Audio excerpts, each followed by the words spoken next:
Hello and welcome to Forest Tech. As always, we bring you tech reviews, tips and tutorials to help you live life smarter. It's been a week's delay since I've done a review, but now I'm back on track with a new review of the GoPro 7 Black. So without further ado, let's begin.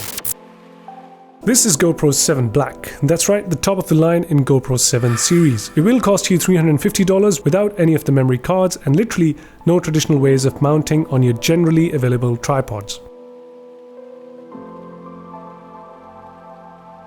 However, it's a genius when it comes to stabilization even without a gimbal. When handheld, it still makes it look smooth.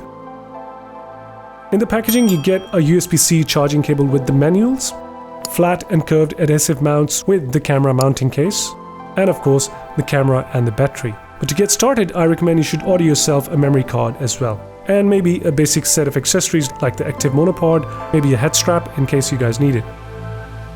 Nothing fancy but a 12 megapixel sensor which will give you a 4K picture like this. Believe me, it's a huge field of view, and yes, the fisheye is there, which you can get rid of by simply applying a lens corrector with a touchscreen which is bright indoors, but you need to have it connected to your phone if you're doing some serious filmmaking. So like a phone, the screen can be rotated and you can get those vertical shots, which is pretty cool. At the front, you do get that small handy screen from 80s to get a glance at stuff like recording settings, remaining battery, and whatnot. Battery will give you around an hour's time, so grab a couple more of these or carry a battery bank for uninterrupted recording via USB-C cable. Better you remove battery while using battery bank to keep it from getting hot. Like a phone, you may drag from top down to access settings, wireless connections, voice control, and so many other stuff. So the voiceover, it works okay, fits quite indoors, but in real world, if you're outdoors and shooting, it really doesn't work so well.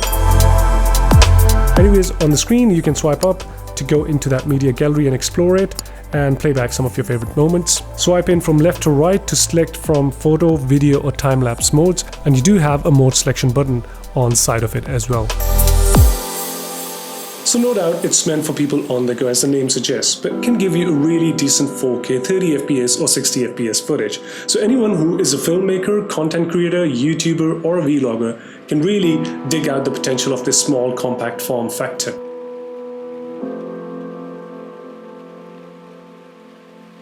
But you gotta keep in mind that it sucks at low lighting. So if you're planning to squeeze this into those unreachable areas, then make sure you have some of those small LED lights handy with you to get the maximum potential out of this camera. So although it can even snap photos and do time-lapse with a shutter that can open up to 30 seconds, still don't expect too much from a picture quality, as it is pretty much like a shot from 2015 smartphones. However, the new Super Photo mode is pretty cool. It will give you that obnoxiously edited look like the HDR photos you see on internet, which believe me, you would love. Little chromatic effects, some distortions, but hey, it's a GoPro. Make sure the scene is well lit and the camera isn't moving. That's when you get the most out of your HDR photos.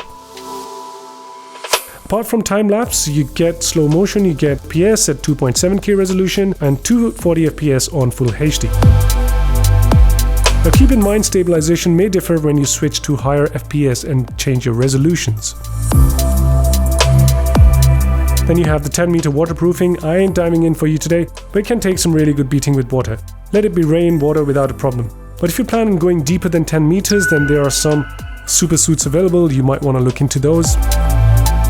So before leaving, quick tip for filmmakers: if you are into getting those really slick looking shots and play with grading and do some more advanced video look and feel, then you can turn on Protune and play around with white balance, ISO, sharpness, and a lot more other factors as well. So there it is, guys, the review of the GoPro 7 Black. If you have any questions, put them down in the comment section. I'll get back to you with those. And if you enjoyed the video, hit that like button and subscribe for the future reviews. Till again, Forest Tech, signing out.